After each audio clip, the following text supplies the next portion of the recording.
ਧੰਨ ਧੰਨ ਸ੍ਰੀ ਗੁਰੂ ਗ੍ਰੰਥ ਸਾਹਿਬ ਜੀਓ।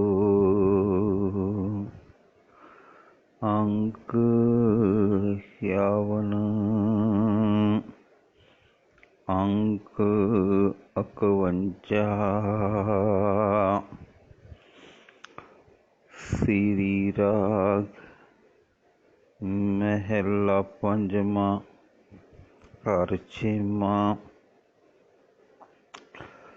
ਕਰਨ ਕਾਰਨ ਏਕ ਉਹੀ ਜਿਨ ਕੀਆ ਆਕਾਰ। ਜਿਸ ਪਰਮਾਤਮਾ ਨੇ ਇਹ ਦਿਸਦਾ ਜਗਤ ਬਣਾਇਆ ਹੈ, ਸਿਰਫ ਉਹੀ ਸ੍ਰਿਸ਼ਟੀ ਦਾ ਰਚਣ ਵਾਲਾ ਹੈ। ਤਿਸੈ ਧਿਆਵੋ ਮਨ ਮੇਰੇ ਸਰਬ ਕੋ ਆਧਾਰ। ਹੇ ਮੇਰੇ ਮਨ, ਜੋ ਜੀਵਾਂ ਦਾ ਆਸਰਾ ਹੈ, ਉਸੇ ਨੂੰ ਸਦਾ ਸਿਮਰਦਾ ਰਹੋ। ਗੁਰ ਕੈ ਚਰਨ ਮਨ ਮਹਿ ਧਿਆਏ। ਗੁਰੂ ਦੇ ਚਰਨ ਆਪਣੇ ਮਨ ਵਿੱਚ ਟਿਕਾਈ ਰੱਖ। ਭਾਵ ਹਉਮੈ ਛੱਡ ਕੇ ਗੁਰੂ ਵਿੱਚ ਸ਼ਰਧਾ ਬਣਾ।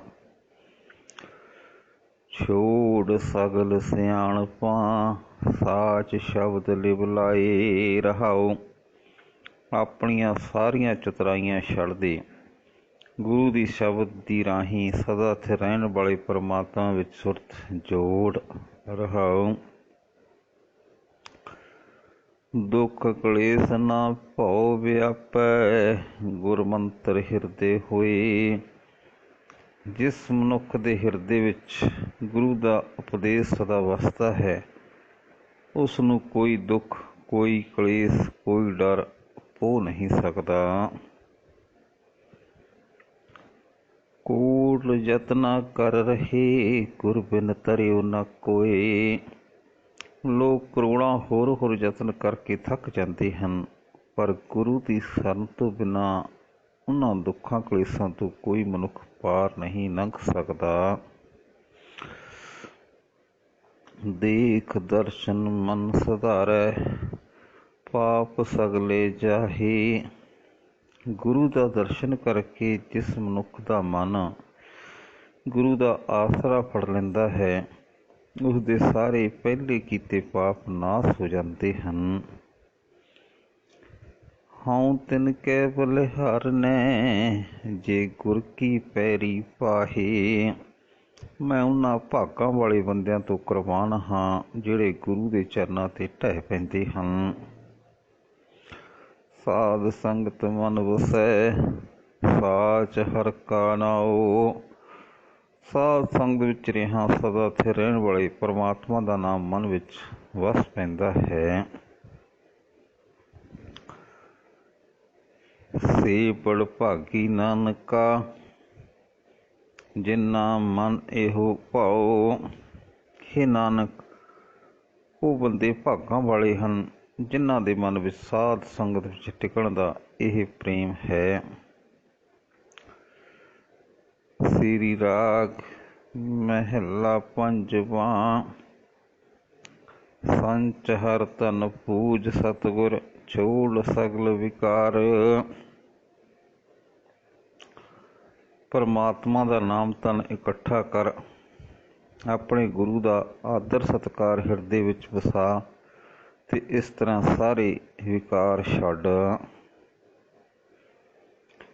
ਜਿਨ ਤੂੰ ਸਾਜ ਸਵਾਰਿਆ, ਹਰ ਸਿਮਰ ਹੋਏ ਉਧਾਰ। ਜਿਸ ਪਰਮਾਤਮਾ ਨੇ ਤੈਨੂੰ ਪੈਦਾ ਕਰਕੇ ਸੋਹਣਾ ਬਣਾਇਆ ਹੈ, ਉਸ ਦਾ ਸਿਮਰਨ ਕਰਨ ਵਿਕਾਰਾਂ ਤੋਂ ਤੇਰਾ ਬਚਾਓ ਹੋ ਜਾਏਗਾ। ਜਪ ਮਨ ਨਾਮ ਏਕ ਅਪਾਰ। ਹੇ ਮਨ, ਉਸ ਪਰਮਾਤਮਾ ਦਾ ਨਾਮ ਜਪ ਜੋ ਇੱਕ ਆਪ ਹੀ ਆਪ ਹੈ ਤੇ ਜੋ ਬੇਅੰਤ ਹੈ। ਪ੍ਰਾਣ ਮਨ ਤਨ ਜਿਨਹਿ ਦਿਆ, ਹਿਰਦੇ ਕਾ ਆਕਾਰ। ਰਹਾਉ, ਜਿਸ ਨੇ ਇਹ ਜਿੰਦ ਦਿੱਤੀ ਹੈ, ਮਨ ਦਿੱਤਾ ਹੈ ਤੇ ਸਰੀਰ ਦਿੱਤਾ ਹੈ, ਜੋ ਸਭ ਜੀਵਾਂ ਦੇ ਹਿਰਦੇ ਦਾ ਆਸਰਾ ਹੈ। ਰਹਾਉ, ਕਾਮ ਕ੍ਰੋਧ ਅਹੰਕਾਰ ਮਾਤੇ ਵਿਆਪਿਆ ਸੰਸਾਰ। ਜਿਨ੍ਹਾਂ ਬੰਦਿਆਂ ਉੱਤੇ ਜਗਤ ਦਾ ਮੋਹ ਦਬਾਓ ਪਾਈ ਰੱਖਦਾ ਹੈ, ਉਹ ਕਾਮ ਵਿੱਚ, ਕ੍ਰੋਧ ਵਿੱਚ, ਅਹੰਕਾਰ ਵਿੱਚ ਮਸਤ ਰਹਿੰਦੇ ਹਨ।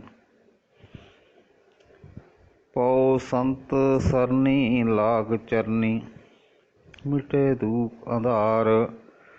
ਇਹਨਾਂ ਵਿਕਾਰਾਂ ਤੋਂ ਬਚਣ ਲਈ ਗੁਰੂ ਦੀ ਸ਼ਰਨ ਪਾਓ, ਗੁਰੂ ਦੀ ਚਰਨੀ ਲੱਗ, ਗੁਰੂ ਦਾ ਆਸਰਾ ਲਿਆ ਅਗਿਆਨਤਾ ਦਾ ਕੁੱਪ ਹਨੇਰਾ ਰੂਪ ਦੁੱਖ ਮਿਟ ਜਾਂਦਾ ਹੈ। ਸਤ ਸੰਤੋਖ ਦਇਆ ਕਮਾਵੇ, ਇਹੋ ਕਰਨੀ ਸਾਰ। ਜਿਹੜਾ ਭਾਗਾਂ ਵਾਲਾ ਮਨੁੱਖ ਸੇਵਾ, ਸੰਤੋਖ ਤੇ ਦਇਆ ਦੀ ਕਮਾਈ ਕਮਾਉਂਦਾ ਹੈ, ਇਹੋ ਹੀ ਸ੍ਰੇਸ਼ਟ ਕਰਨੀ ਹੈ। ਆਪ ਛੋੜ ਸਭ ਹੋਏ ਰਹਿਣਾ, ਜਿਸ ਦੇ ਸੋ ਦੇ ਪ੍ਰਭ ਨਿਰੰਕਾਰ। ਜਿਸ ਭਾਗਾਂ ਵਾਲੇ ਮਨੁੱਖ ਨੂੰ ਨਿਰੰਕਾਰ ਪ੍ਰਭੂ ਆਪਣੇ ਨਾਮ ਦੀ ਦਾਤ ਦਿੰਦਾ ਹੈ, ਉਹ ਆਪਾ ਭਾਵ ਛੱਡ ਕੇ ਸਭ ਦੀ ਚਰਨ ਧੂੜ ਬਣਦਾ ਹੈ। ਜੋ ਦਿਸੇ ਸੋ ਸਗਲ ਤੂੰ ਹੈ, ਪਸਰਿਆ ਪਾਸਾਰ। ਉਸਨੂੰ ਇਹੀ ਸੋਚ ਫੁਰਦੀ ਹੈ ਕਿ ਹਰ ਥਾਂ ਤੂੰ ਹੀ ਤੂੰ ਹੈ, ਤੇਰਾ ਹੀ ਖਿਲਾਰਿਆ ਹੋਇਆ ਖਲਾਰਾ ਦਿਸਦਾ ਹੈ। ਕਹੋ ਨਾਨਕ ਗੁਰ ਭਰਮ ਕਾਟਿਆ, ਸਗਲ ਬ੍ਰਹਮ ਵਿਚਾਰ। ਕਿ ਨਾਨਕ, ਗੁਰੂ ਨੇ ਜਿਸ ਮਨੁੱਖ ਦੇ ਮਨ ਦੀ ਭਟਕਣਾ ਦੂਰ ਕਰ ਦਿੱਤੀ ਹੈ, ਉਸਨੂੰ ਹੇ ਪ੍ਰਭੂ, ਜਿਹੜਾ ਇਹ ਜਗਤ ਦਿਸਦਾ ਹੈ, ਸਾਰਾ ਤੇਰਾ ਹੀ ਰੂਪ ਦਿਸਦਾ ਹੈ। ਸ੍ਰੀ ਰਾਗ ਮਹੱਲਾ ਪੰਜਵਾਂ। ਦੁਕ੍ਰਿਤ ਸੁਕ੍ਰਿਤ ਮਦੇ ਸੰਸਾਰ ਸਗਲਾਨਾ। ਸਾਰਾ ਜਗਤ ਸ਼ਾਸਤਰਾਂ ਅਨੁਸਾਰ ਮਿੱਥੇ ਹੋਏ ਮੰਦੇ ਕਰਮਾਂ ਤੇ ਚੰਗੇ ਕਰਮਾਂ ਦੀ ਵਿਚਾਰ ਵਿੱਚ ਹੀ ਰੁੱਝਾ ਹੋਇਆ ਹੈ। ਦੋਹੂੰ ਤੇ ਰਹਿਤ ਭਗਤ ਹੈ, ਕੋਈ ਵਿਰਲਾ ਜਾਨਾ। ਪਰਮਾਤਮਾ ਦੀ ਭਗਤੀ ਕਰਨ ਵਾਲਾ ਮਨੁੱਖ ਇਹਨਾਂ ਦੋਹਾਂ ਵਿਕਾਰਾਂ ਤੋਂ ਹੀ ਲਾਂਭੇ ਰਹਿੰਦਾ ਹੈ ਕਿ ਸ਼ਾਸਤਰਾਂ ਅਨੁਸਾਰ ਦੁਕ੍ਰਿਤ ਕਿਹੜੇ ਹਨ ਤੇ ਸੁਕ੍ਰਿਤ ਕਿਹੜੇ ਹਨ, ਪਰ ਅਜਿਹਾ ਬੰਦਾ ਕੋਈ ਵਿਰਲਾ ਹੀ ਲੱਭਦਾ ਹੈ। ਠਾਕਰ ਸਰਬੇ ਸਮਾਨਾ। ਹੇ ਸੁਆਮੀ, ਤੂੰ ਸਭ ਜੀਆਂ ਵਿੱਚ ਸਮਾਇਆ ਹੋਇਆ ਹੈ ਤੇ ਸਭ ਦਾ ਪਾਲਣ ਵਾਲਾ ਹੈ। ਕਿਆ ਕਹੂੰ ਸੁਣੂ ਸੁਆਮੀ, ਤੂੰ ਵੱਡ ਪੁਰਖ ਸੁਜਾਨਾ। ਰਹਾਉ, ਤੂੰ ਸਭ ਤੋਂ ਵੱਡਾ ਹੈ, ਸਭ ਵਿੱਚ ਵਿਆਪਕ ਹੈ, ਸਭ ਦੇ ਦਿਲ ਦੀ ਜਾਣਨ ਵਾਲਾ ਹੈ। ਹੇ ਸੁਆਮੀ, ਇਸ ਤੋਂ ਵੱਧ ਤੇਰੀ ਬਾਬਤ ਮੈਂ ਹੋਰ ਕੀ ਆਖਾਂ, ਕੀ ਸੁਣਾ। ਰਹਾਉ। ਮਾਨ ਅਭਿਮਾਨ ਮਦੇ ਕੋ ਸੇਵਕ ਨਾਹੀਂ। ਮਾਨ ਅਭਿਮਾਨ ਮਦੇ ਸੋ ਸੇਵਕ ਨਾਹੀਂ। ਜਿਹੜਾ ਬੰਦਾ ਜਗਤ ਵੱਲੋਂ ਮਿਲੇ ਆਦਰ ਨਰਾਦਰੀ ਦੇ ਅਹਿਸਾਸ ਵਿੱਚ ਫਸਿਆ ਰਹਿੰਦਾ ਹੈ, ਉਹ ਪਰਮਾਤਮਾ ਦਾ ਅਸਲ ਸੇਵਕ ਨਹੀਂ ਅਖਵਾ ਸਕਦਾ। ਤਤ ਸਮਦਰਸੀ ਸੰਤੋ ਕੋਈ, ਕੋਟ ਮਧਾਹੀ। ਇਹ ਸੰਤ ਜਨੋਂ, ਸਭ ਥਾਂ ਜਗਤ ਦੇ ਮੂਲ ਪ੍ਰਭੂ ਨੂੰ ਵੇਖਣ ਵਾਲਾ ਤੇ ਸਭ ਨੂੰ ਇੱਕੋ ਜਿਹੀ ਪ੍ਰੇਮ ਦੀ ਨਿਗਾਹ ਨਾਲ ਵੇਖਣ ਵਾਲਾ ਬੰਦਾ ਕਰੋੜਾਂ ਵਿੱਚੋਂ ਕੋਈ ਇੱਕ ਹੁੰਦਾ ਹੈ। ਕਹਿਣ ਕਹਾਵਣ ਇਹੋ ਕੀਰਤ ਕਰ ਲਾ।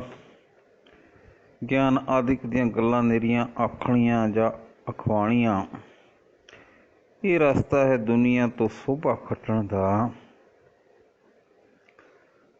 ਕਥਨ ਕਹਿਣ ਤੇ ਮੁਕਤਾ, ਗੁਰਮੁਖ ਕੋਈ ਵਿਰਲਾ। ਕੋਈ ਗੁਰੂ ਦੀ ਸ਼ਰਨ ਪਿਆ ਹੋਇਆ ਕੋਈ ਵਿਰਲਾ ਮਨੁੱਖ ਹੁੰਦਾ ਹੈ ਜੋ ਗਿਆਨ ਦੀਆਂ ਇਹ ਜਵਾਨੀ ਗੱਲਾਂ ਆਖਣ ਤੋਂ ਆਜ਼ਾਦ ਰਹਿੰਦਾ ਹੈ। ਗਤ ਅਵਿਗਤ ਕਛ ਨਦਰ ਨਾ ਆਇਆ। ਉਸ ਨੂੰ ਇਹ ਗੱਲ ਵੱਲ ਧਿਆਨ ਹੀ ਨਹੀਂ ਹੁੰਦਾ ਕਿ ਮੁਕਤੀ ਕੀ ਹੈ ਅਤੇ ਨਾ ਮੁਕਤੀ ਕੀ ਹੈ। ਸੰਤਨ ਕੀਰੇ ਨਾਨਕ ਦਾਨ ਪਾਇਆ। ਹੇ ਨਾਨਕ, ਜਿਸ ਮਨੁੱਖ ਨੇ ਸੰਤ ਜਨਾਂ ਦੇ ਚਰਨਾਂ ਦੀ ਧੂੜ ਦਾ ਦਾਨ ਪ੍ਰਾਪਤ ਕਰ ਲਿਆ ਹੈ, ਉਸ ਨੂੰ ਪ੍ਰਭੂ ਹੀ ਹਰ ਥਾਂ ਦਿਸਦਾ ਹੈ। ਪ੍ਰਭੂ ਦੀ ਯਾਦ ਹੀ ਉਸ ਦਾ ਨਿਸ਼ਾਨਾ ਹੈ। ਸ੍ਰੀ ਰਾਗ ਮਹਿਲਾ ਪੰਜਵਾਂ ਘਰ ਸੱਤਵਾਂ। ਤੇਰੇ ਭਰੋਸੇ ਪਿਆਰੇ ਮੈਂ ਲਾਡ ਲੜਾਇਆ। ਹੇ ਪਿਆਰੇ ਪ੍ਰਭੂ ਪਿਤਾ, ਤੇਰੇ ਪਿਆਰ ਦੇ ਭਰੋਸੇ 'ਤੇ ਮੈਂ ਲਾਡਾਂ ਵਿੱਚ ਹੀ ਦਿਨ ਗੁਜ਼ਾਰ ਦਿੱਤੇ ਹਨ। ਭੁੱਲੇ ਚੂਕੇ ਬਾਰਕ ਤੂੰ ਹਰ ਪਿਤਾ ਮਾਇਆ। ਮੈਨੂੰ ਯਕੀਨ ਹੈ ਕਿ ਤੂੰ ਸਾਡਾ ਮਾਂ ਪਿਓ ਹੈ ਅਤੇ ਬੱਚੇ ਭੁੱਲਾਂ ਅਤੇ ਉਕਾਈਆਂ ਕਰਿਆ ਹੀ ਕਰਦੇ ਹਨ। ਸੋਹੇਲਾ ਕਹਿਣ ਕਹਾਵਣਾ, ਇਹ ਆਖਣਾ ਅਖਵਾਉਣਾ ਸੌਖਾ ਹੈ ਕਿ ਅਸੀਂ ਤੇਰਾ ਭਾਣਾ ਮੰਨਦੇ ਹਾਂ। ਤੇਰਾ ਵੇਖਮ ਭਾਵਨ ਰਹਾਓ, ਪਰ ਹੇ ਪ੍ਰਭੂ ਤੇਰਾ ਭਾਣਾ ਮੰਨਣਾ, ਤੇਰੀ ਮਰਜ਼ੀ ਵਿੱਚ ਤੁਰਨਾ ਔਖਾ ਹੈ ਰਹਾਓ। ਹਉ ਮਾਣ ਤਾਣ ਕਰੂੰ ਤੇਰਾ, ਹਉ ਜਾਣੂ ਆਪਾ। ਹੇ ਪ੍ਰਭੂ ਮੈਂ ਤੇਰਾ ਹੀ ਮਾਣ ਕਰਦਾ ਹਾਂ। ਮੈਨੂੰ ਇਹ ਫ਼ਕਰ ਹੈ ਕਿ ਤੂੰ ਮੇਰੇ ਸਿਰ 'ਤੇ ਹੈ। ਮੈਂ ਤੇਰਾ ਹੀ ਆਸਰਾ ਰੱਖਦਾ ਹਾਂ। ਮੈਂ ਜਾਣਦਾ ਹਾਂ ਕਿ ਤੂੰ ਮੇਰਾ ਆਪਣਾ ਹੈ। ਸਭ ਹੀ ਮੱਧ ਸਭੈ ਤੇ ਬਾਹਰ, ਬੇਹ ਮੁਹਤਾਜ ਬਾਪਾ। ਤੂੰ ਸਭ ਜੀਵਾਂ ਦੇ ਅੰਦਰ ਵਸਦਾ ਹੈ ਅਤੇ ਸਭਨਾਂ ਤੋਂ ਬਾਹਰ ਵੀ ਹੈ, ਨਿਰਲੇਪ ਵੀ ਹੈ। ਪਿਤਾ ਹੂੰ ਜਾਨੂ ਨਾਹੀਂ, ਤੇਰੀ ਕਵਣ ਜੁਗਤਾ। ਹੇ ਪਿਤਾ ਪ੍ਰਭੂ, ਮੈਨੂੰ ਪਤਾ ਨਹੀਂ ਕਿ ਤੈਨੂੰ ਪ੍ਰਸੰਨ ਕਰਨ ਦਾ ਕਿਹੜਾ ਤਰੀਕਾ ਹੈ।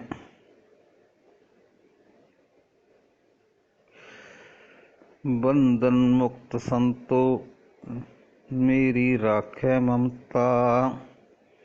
ਹੇ ਸੰਤ ਜਨੋ, ਪਿਤਾ ਪ੍ਰਭੂ ਮੈਨੂੰ ਮਾਇਆ ਦੇ ਬੰਧਨਾਂ ਤੋਂ ਆਜ਼ਾਦ ਕਰਨ ਵਾਲਾ ਹੈ। ਉਹ ਮੈਨੂੰ ਆਪਣਾ ਜਾਣਦਾ ਹੈ। ਭਏ ਕਿਰਪਾਲ ਠਾਕਰ ਰਹਿਓ ਆਵਣ ਜਾਣਾ। ਪਾਲਣਹਾਰ ਪ੍ਰਭੂ ਜੀ ਜਿਸ ਮਨੁੱਖ ਉੱਤੇ ਦਇਆਵਾਨ ਹੁੰਦੇ ਹਨ, ਉਸ ਦਾ ਜਨਮ ਮਰਨ ਦਾ ਗੇੜ ਮੁੱਕ ਜਾਂਦਾ ਹੈ। ਗੁਰ ਮਿਲ ਨਾਨਕ ਪਾਰ ਬ੍ਰਹਮ ਪਛਾਨਾ।